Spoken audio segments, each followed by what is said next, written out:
Sale sioniste. Aujourd'hui, seules les insultes antisémites sont punies d'1 an de prison et 45 000 € d'amende.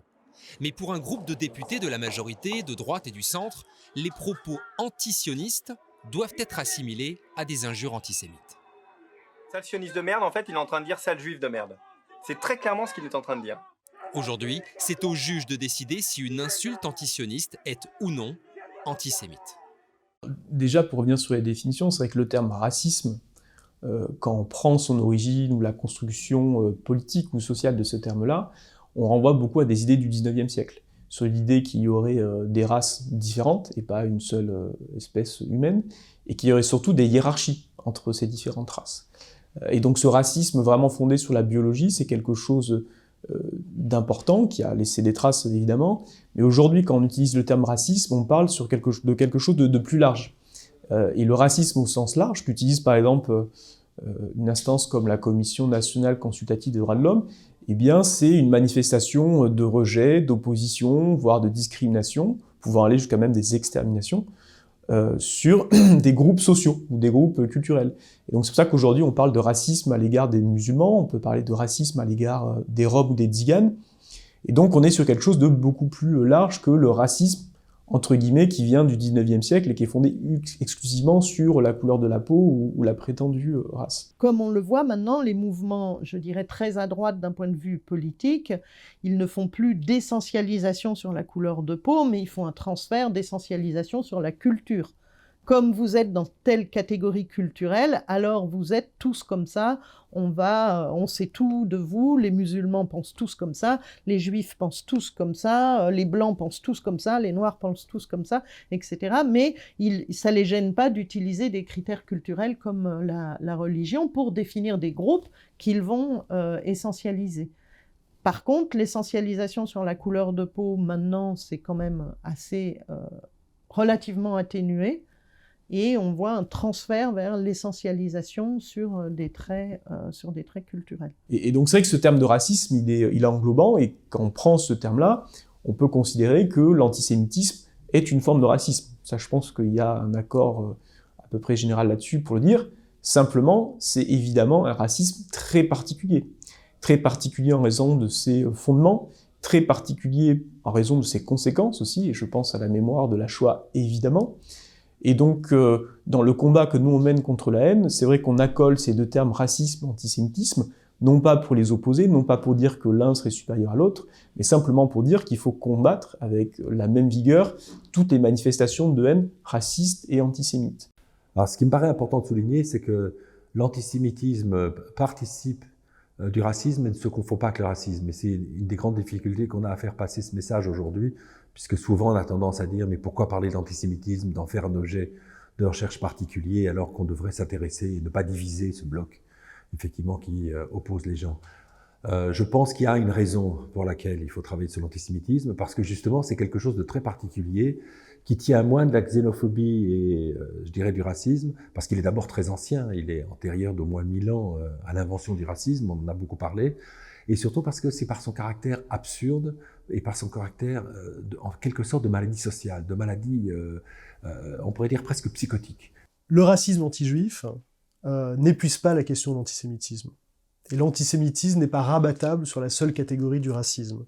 Il y a un antisémitisme racialiste, c'est vrai, ça ne se réduit pas à cela. L'ensemble des discours anti-juifs, et même une grande partie des discours anti-juifs, ne relèvent pas, à proprement parler, du racisme. Sans doute parce que, à travers l'antisémitisme, d'abord, il n'y a pas cette notion qu'on retrouve dans le racisme, qui est centrale dans le racisme, qui est l'idée qu'on a affaire à des races inférieures. Et le support du racisme, c'est quand même l'idée que c'est un complexe de supériorité.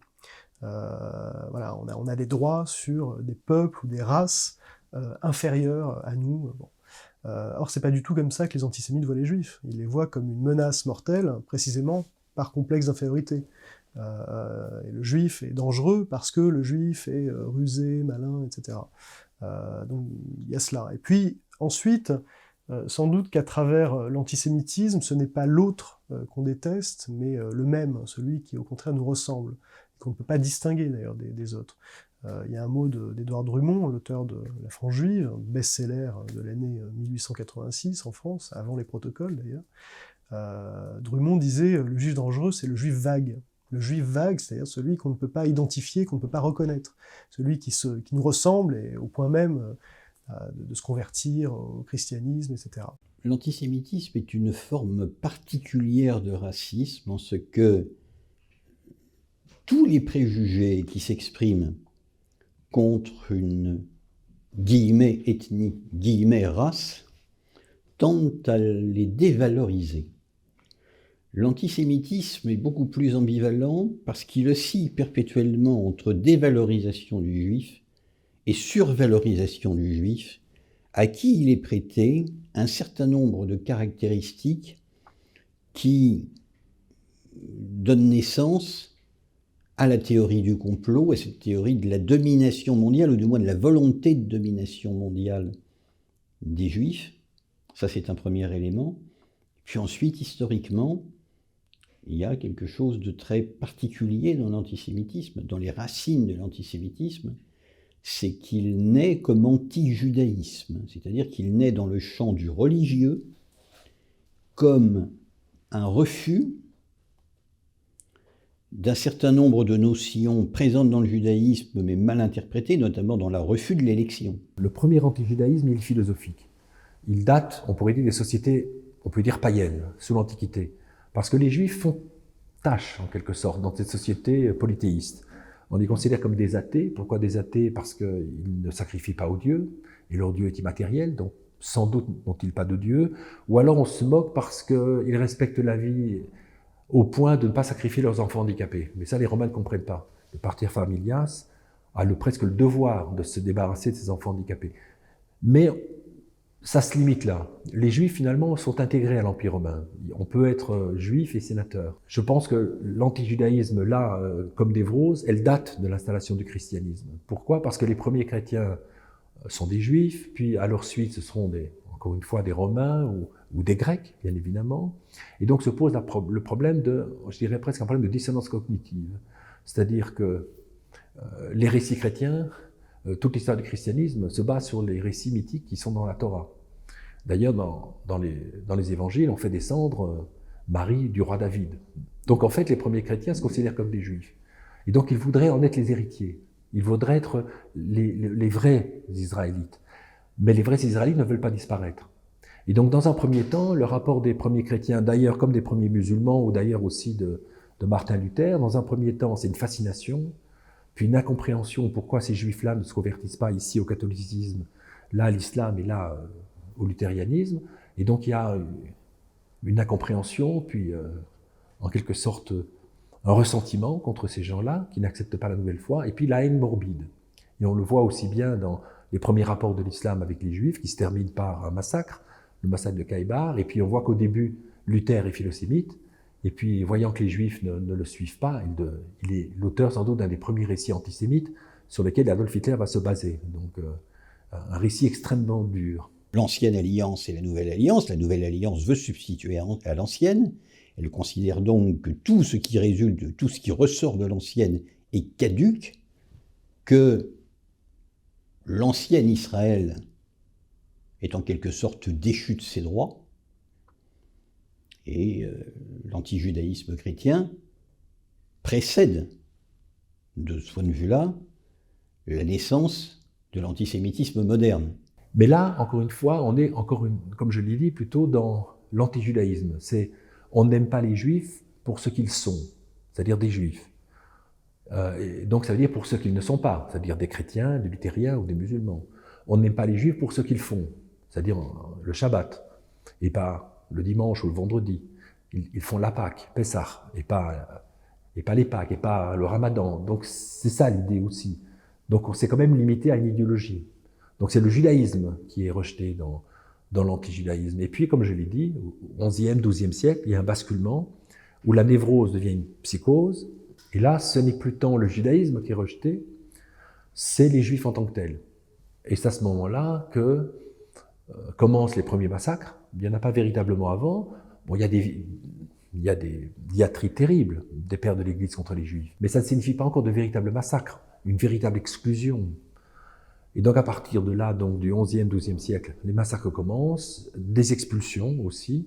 Et finalement, au fil du temps, les Juifs vont se retrouver de plus en plus isolés dans la cité chrétienne et finalement vont être amenés à devoir quitter la cité chrétienne. Ce qu'on oublie de dire, c'est que si on prend la date de 1500, pratiquement les Juifs n'existent plus en Europe occidentale. Les Juifs ont été chassés d'Angleterre vers 1290, ils seront chassés de France au début du XIVe siècle, et tout cela se termine par l'expulsion d'Espagne et puis du Portugal en 1497. Et donc, mis à part les Pays-Bas protestants, mis à part les territoires du pape, quelques villes allemandes et la Pologne, qui va regrouper 80% des Juifs, les Juifs ont disparu. Et donc l'antisémitisme devient presque fantasmatique, on le voit à travers la littérature élisabéthaine, où on fait de Shylock un homme épouvantable, alors qu'il n'y a plus de Juifs en Angleterre depuis quelques siècles, etc. Et donc les Juifs ont pratiquement disparu, et ce qui est important, et ce que je dis beaucoup d'ailleurs dans mes cours, c'est qu'à partir du moment où les Juifs ont disparu de la cité chrétienne, eh bien, où on n'a plus la possibilité de recourir à l'explication juive du désastre, à brûler des Juifs, lorsque survient une épidémie ou lorsque apparaît un crime d'infanticide, c'est à ce moment-là que va se développer les théories complotistes contre les sorcières, contre les femmes, puisque fondamentalement l'antiféminisme et la peur de la sorcellerie, elle date plutôt de la fin du Moyen-Âge, et même des temps modernes, parce qu'il n'y a plus de Juifs. Et donc toute société a besoin de chercher, de trouver en elle l'explication du mal. Et donc il n'y a plus de Juifs, alors ce seront soit les femmes, soit les mauvais Juifs convertis au christianisme, parce qu'en fait l'idée derrière l'antisémitisme, c'est que les Juifs sont des comploteurs. Et moins on les voit, moins ils sont présents, plus on a l'impression qu'ils sont nombreux, parce qu'ils sont invisibles. Et donc ils ont cette capacité-là, effectivement, d'infiltrer en quelque sorte la société. Et c'est ça la spécificité de l'antisémitisme. Est-ce que vous considérez qu'il y a un problème juif en France? Oh, je crois que le problème juif est un problème mondial actuellement. Qu'est-ce que vous en pensez, vous? Écoutez, moi personnellement, je ne suis pas suffisamment peut-être à la hauteur pour le juger, mais je ne les apprécie pas beaucoup. Je ne leur ferai aucun mal, si vous voulez, mais enfin, autant j'aimerais pas que mon fils épouse un noir, mais je ne verrais pas d'un très bon gré s'il épousait une juive. Est-ce que vous estimez qu'il y a un problème juif? Ça, il a toujours existé. Sous quelle forme? Il y a eu des divergences d'idées, il y en a qui sont pour, d'autres qui sont contre. Moi-même, je vous dis, j'estime que chacun doit rester à sa place, un point c'est tout. Et que les Juifs ne sont pas comme les autres? En plus les Juifs que les Noirs, chacun doit rester chez lui. On a peut-être un peu plus de place en France pour élever nos enfants. C'est au nom de ces principes que se font les croisades, les guerres de religion, les massacres de population.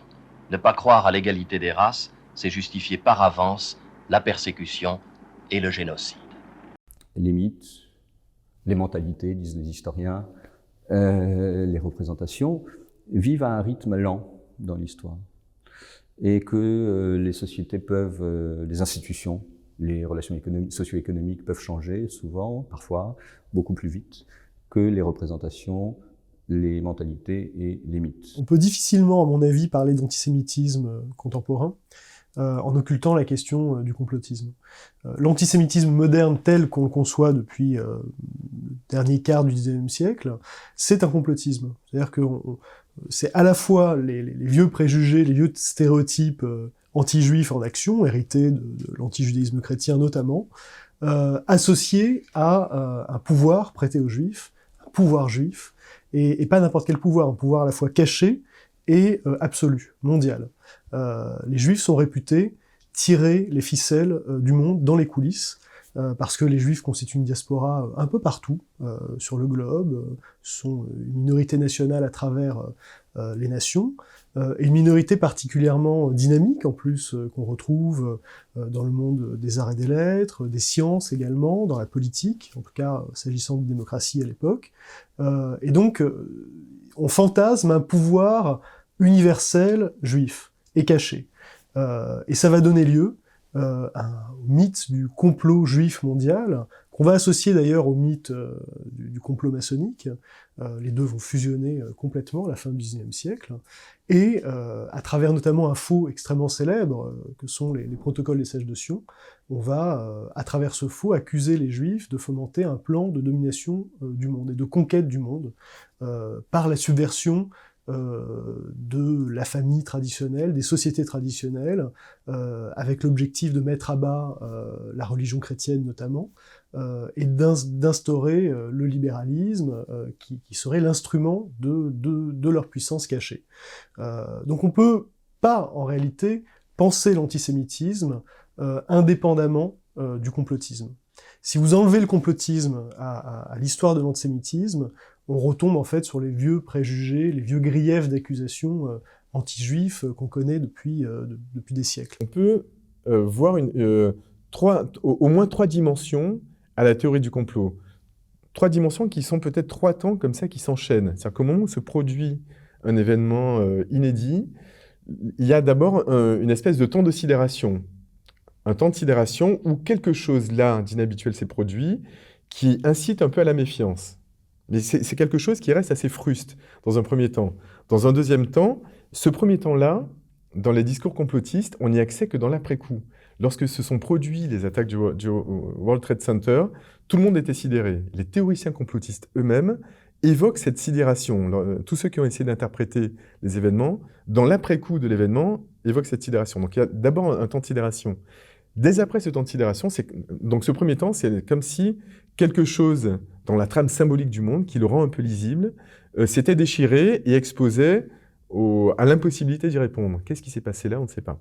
Donc ça, c'est le premier temps. Le deuxième temps apporte déjà des éléments de réponse. Pour répondre à cette sidération, pour commencer à combler la faille qui s'est ouverte dans la routine habituelle des choses, on va commencer à déchiffrer les signes. Donc c'est là qu'on voit se produire, notamment sur Internet maintenant, toute une série de propositions, de films qui vont analyser les images. Regardez ici, donc on va déchiffrer les images, repérer des signes qui viennent briser le discours dit officiel. Il y a un discours officiel qui dit que des kamikazes se sont lancés en avion contre les tours, mais il semblerait que ce ne soit pas ça. Et donc le premier mouvement est un mouvement où on accumule toute une série de signes qui sont énigmatiques, qui restent à interpréter. Premier temps, sidération. Deuxième temps, premier mouvement vers une explication complotiste des choses, le déchiffrage de tous ces signes. Et c'est dans le troisième temps que tous ces signes sont mis en corrélation et produisent une explication qui non seulement éclaire l'événement, mais plonge ses racines dans l'histoire et éclaire toute une série d'autres événements. Fin 2018, en coopération avec la Fondation Jean Jaurès, Conspiracy Watch a été à l'initiative d'une grande enquête d'opinion sur le conspirationnisme dans l'opinion publique française, réalisée par l'IFOP, et à la question est-ce qu'il existe un complot sioniste à l'échelle mondiale, on avait 22% des sondés qui répondaient oui, plutôt d'accord ou tout à fait d'accord. Voilà. 22% des sondés, ce qui est quand même pas du tout négligeable, hein, ça fait un Français sur 5, sachant que il y a quelques années, en 2014, donc 4 ans plus tôt, on était sur le même item à 16%, donc un peu moins quand même. Donc il y a une progression de ces idées-là, et cette idée-là est quand même inquiétante parce qu'elle est notamment au cœur du discours négationniste. La fameuse phrase de 60 mots de Robert Forisson, chef de file du négationnisme français, c'est le génocide des Juifs et les chambres à gaz, les prétendues chambres à gaz, sont un seul et même mensonge au service de quoi? Du sionisme international, dit-il. C'est-à-dire que l'idée du complot sioniste international, mondial, elle est au cœur, en fait, de la doctrine, du discours négationniste, qui est fondamentalement un discours antisémite, parce qu'il accuse les Juifs, en fait, de mentir, d'être des menteurs nés. Donc, voilà, ça veut dire que le négationnisme, qui est très contenu, en fait, dans l'opinion publique française, c'est quasiment résiduel, c'est quasiment rien, il a, en fait, des marges de progression potentielles, et avec ce genre de score-là. Pourquoi aujourd'hui, par exemple, évoquer le négationnisme dans l'histoire du complotisme? En fait, c'est assez simple, on est vraiment à un moment, on va dire, précis, en ce qui concerne déjà les générations. On s'aperçoit par moult enquêtes et par divers sondages que les générations des 18-24 ans, ce seraient les personnes les plus propices, essentiellement par le biais d'Internet, à adhérer à ces théories complotistes. Mais au point de vue historique aussi, on a un moment singulier dans le sens que les derniers déportés, ceux qui ont vécu l'événement et qui témoignent encore auprès de jeunes générations, sont en train de s'éteindre, sont en train de décéder. Alors même si leurs témoignages sont enregistrés et qu'on pourra de nouveau les consulter, c'est vrai que la confrontation physique et du fait de les entendre n'est pas du tout la même chose que pouvoir accéder à certains enregistrements. Alors le négationnisme, c'est quoi C'est sur le plan historique une propagande qui apparaît en France, et 3 ans après la Seconde Guerre mondiale, donc en 1948. Et en 1948, il faut savoir aussi que c'est la création de l'année d'Israël, donc c'est pas innocent. Et ce qui est très intéressant en France, c'est un des seuls pays, et qui a une spécificité qui est partagée avec l'Italie, c'est qu'en France, cette idéologie, on va dire qu'elle a été propagée et partagée par l'extrême droite, le public, on dirait traditionnel, mais aussi par une certaine extrême gauche, et ça j'y reviendrai. Ça veut dire qu'en 1948, l'idéologue, le fondateur du négationnisme, c'est Maurice Bardèche, qui est un homme qui se déclarera quelques années plus tard fasciste, et qui est aussi le beau-frère de Robert Brasillac, un ancien collaborateur. Et il sort un ouvrage qui s'intitule Nuremberg ou la Terre promise, et dans lequel il pose, on va dire, les postulats du négationnisme, qui sont les Juifs ont inventé le génocide, leur génocide, pour justement pouvoir imposer leur domination. Donc le génocide juif est un mensonge, tout simplement.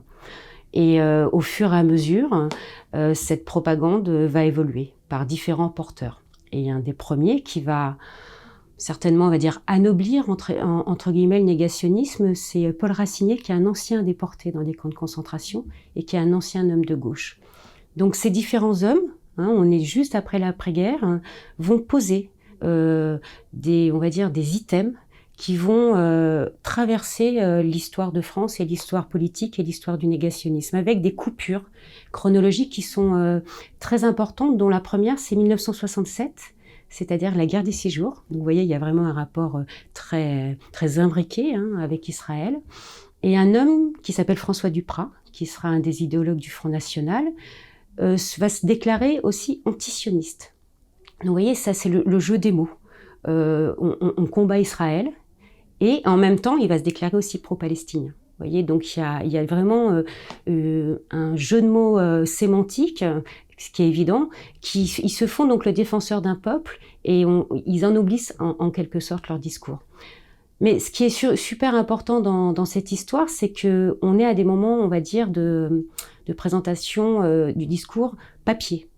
Ce qui veut dire aussi que les adeptes du négationnisme, le public négationniste, va découvrir ce discours par quelques orateurs que j'ai cités, mais aussi par des publications qui, on va dire, sont assez marginales. Donc il va vraiment représenter un public assez restreint du fait de cette audience limitée par la publication papier, mais aussi du fait, on va dire, de cet événement génocide qui est proche. Et au fur et à mesure, le négationnisme va non seulement s'installer, mais va aussi, on va dire, s'affirmer par le biais de différentes affaires, de différents idéologues, dont un homme qui porte, on va dire, le titre de chef de file du négationnisme, qui est Robert Faurisson, qui parvient à la fin des années 70, en 78, à avoir une partie d'un de ses tracts publiés dans Le Monde. On va appeler ça l'affaire Faurisson. Ce qui est important, et après je ne vais pas citer tout le monde, c'est-à-dire que cet homme est un universitaire, un enseignant de langue, un enseignant de lettres, à l'université Lyon 2, donc il a déjà une fonction qui pourrait faire dire qu'il peut mettre en doute, on va dire, ou nier l'histoire du génocide. En tout cas, c'est pareil, ça lui donne de la force. Mais à partir de ce moment, il y a une certaine extrême gauche, ce qu'on appelle l'ultra-gauche en France, qui va soutenir Robert Faurisson. Et il va donc y avoir, par rapport aussi à l'antisionisme, par rapport à l'antifascisme, etc., une certaine confusion aux yeux de l'opinion publique, parce qu'évidemment que les négationnistes, qui est un terme qui a été généré par un historien qui s'appelle Henri Rousseau, se dénomment révisionnistes. Ils entendent réviser cette histoire pour des causes nobles. Donc vous voyez, il y a toujours ce lien entre antisémitisme, antisionisme, etc. Et aujourd'hui, les nouveaux parteurs ont une force de frappe qui est décuplée par ce vecteur, Internet, mais aussi par ce qu'ils sont. Je pense par exemple à un homme comme Dieudonné Mbala, qui fait du négationnisme un de ses fonds de commerce, à tous les sens du terme. Et il faut se rappeler, par exemple, il faut se remémorer des images fortes. Je pense par exemple à ce soi-disant artiste qui a accueilli Robert Faurisson sur la scène de Zénith à la fin des années 90 avec une mise en scène démentielle. Mais surtout que ce public qui venait entendre Dieudonné Mbala a découvert un homme qu'il ne connaissait pas, en l'occurrence Robert Faurisson.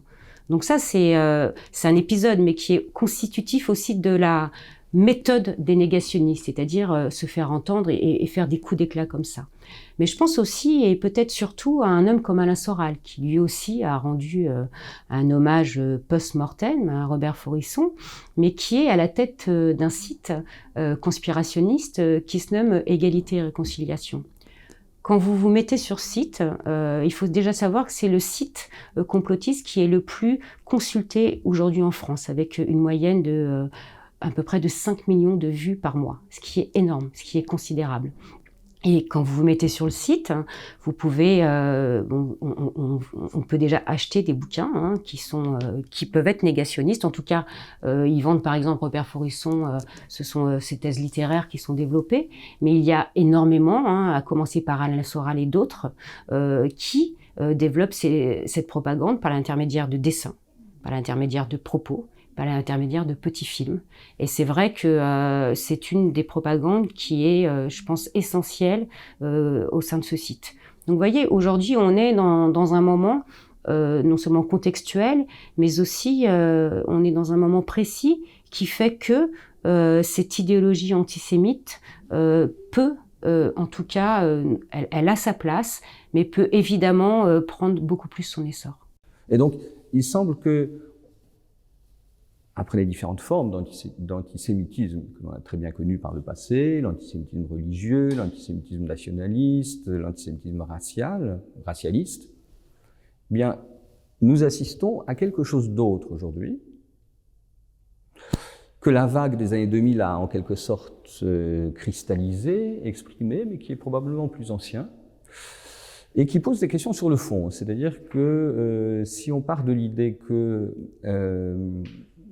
vous trouvez notamment chez Poliakov ou chez d'autres chercheurs, que l'antisémitisme, à chaque moment de son histoire, se réfère aux valeurs les plus hautes d'une société donnée ou d'un groupe social donné, eh bien, il m'apparaît que ce sur quoi il faut travailler, ou en tout cas ce à quoi il faut être très attentif aujourd'hui, ce sont les nouvelles formes d'antisémitisme telles qu'elles semblent se réclamer des valeurs démocratiques probablement dévoyées. Le mot sionisme est un mot qui peut être susceptible de beaucoup d'interprétations. Quand on fait un sondage, la moitié de l'échantillon ne sait absolument pas ce que ça veut dire. On répond un peu n'importe quoi. Mais donc, il faut là bien différencier les choses. Pour certains, anti-sionisme, c'est critiquer Israël. Critiquer Israël, ce n'est pas nécessairement de l'antisionisme, ça ne veut pas dire qu'on veut la disparition de l'État juif. Aujourd'hui en France, les Israéliens de gauche sont les premiers à critiquer la politique de droite menée par le gouvernement actuel. Donc il ne faut pas faire de toute critique à l'égard de l'État d'Israël de l'antisémitisme par le biais d'un antisionisme. En revanche, une critique systématique, excessive, de l'État d'Israël, l'essentialisation de l'État juif, l'idée que chaque juif défend l'État d'Israël, faire des juifs les responsables de tout ce qui se passe là-bas, là, on est du côté de l'antisémitisme et de l'antisionisme. Quand l'État d'Israël n'existait pas, la majorité des juifs français, anglais et même allemands, et en tout cas américains, étaient hostiles à la création d'un État juif. Ils étaient donc antisionistes. Ils restaient juifs de façon différente selon les cas, mais ils étaient antisionistes, c'est-à-dire qu'ils étaient contre la création de l'État d'Israël. Et les plus antisionistes, c'est-à-dire ceux qui ne souhaitaient pas que se construisît en Palestine un État juif, À partir du moment où l'État a existé, on changeait de position en pensant que antisioniste voulait dire quoi? Vous voulez dire la fin de cet État juif. Alors bien sûr, l'État juif est sorti de la guerre, mais tous les États nationaux sont sortis des guerres. Ça ne distingue pas du tout le cas des Israéliens de toutes les autres nations qui sont toutes nées de la guerre. Donc, que veut dire être antisioniste? Et regretter qu'il y ait eu ce projet, c'est possible, mais ça ne débouche sur aucune politique concrète, ou bien c'est ne pas aimer la politique de l'État israélien. Et là, la moitié de la population israélienne est dans ce cas-là. C'est une démocratie. On peut tout à fait critiquer cette politique, à condition de la critiquer en tant que politique et de ne pas penser que le mécanisme par lequel on est antisémite, c'est-à-dire on dit ce sont des juifs, donc ils assassinent les enfants. Ça, c'est un mode de pensée qui est spécifiquement antisémite et quand il est attribué à l'État d'Israël n'est pas de l'antisionisme au sens propre du terme. C'est-à-dire quand on accuse les Israéliens de vouloir tuer les enfants palestiniens. Il y a une politique qu'on peut juger regrettable, qu'on peut critiquer, mais on ne peut pas dire que l'intention du gouvernement israélien soit d'assassiner les enfants de Palestiniens. Et lui attribuer cette intention, c'est reprendre le meurtre rituel, l'idée du meurtre rituel qu'on attribuait aux Juifs pendant des siècles et qu'on transpose sur le cas israélien.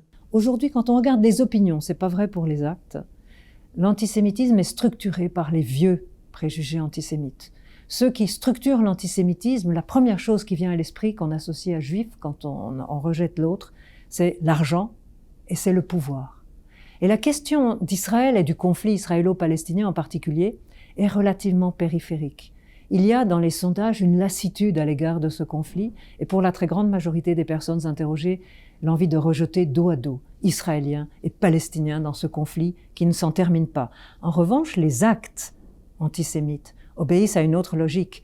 Eux, ils avaient pratiquement disparu dans les années 90. Et puis, ils vont exploser de manière spectaculaire à partir de la seconde intifada. Justement, là, on voit que les actes antisémites, 541, l'année qui vient de s'écouler, eux, sont très directement liés aux péripéties du conflit israélo-palestinien et à leur retransmission par les médias. Et là, si on prend 1967, Israël avait une extraordinaire image. C'était David contre Goliath, un petit État entouré d'États arabes qui voulait sa perte. Et depuis 67, depuis l'occupation des territoires, l'extension de la colonisation et les conflits successifs, l'image est devenue très négative. Et cette fois-ci, Israël a souvent l'image de Goliath contre David. Si on prend un certain nombre de ces manifestations, les plus vives peut-être, parfois aussi les plus spectaculaires, mais aussi les plus caricaturales. Je pense au sketch de Dieudonné, je pense, je sais pas moi, au tweet haineux de Mehdi m'éclate, je pense à, je sais pas moi, la pièce antisémite à La Rochelle, ce type de choses, ou tout simplement les violences telles qu'elles se sont déployées contre les enfants juifs ou contre les synagogues. Eh bien, l'ensemble de ces discours ou de ces actes ne se réclament plus du nationalisme, jamais.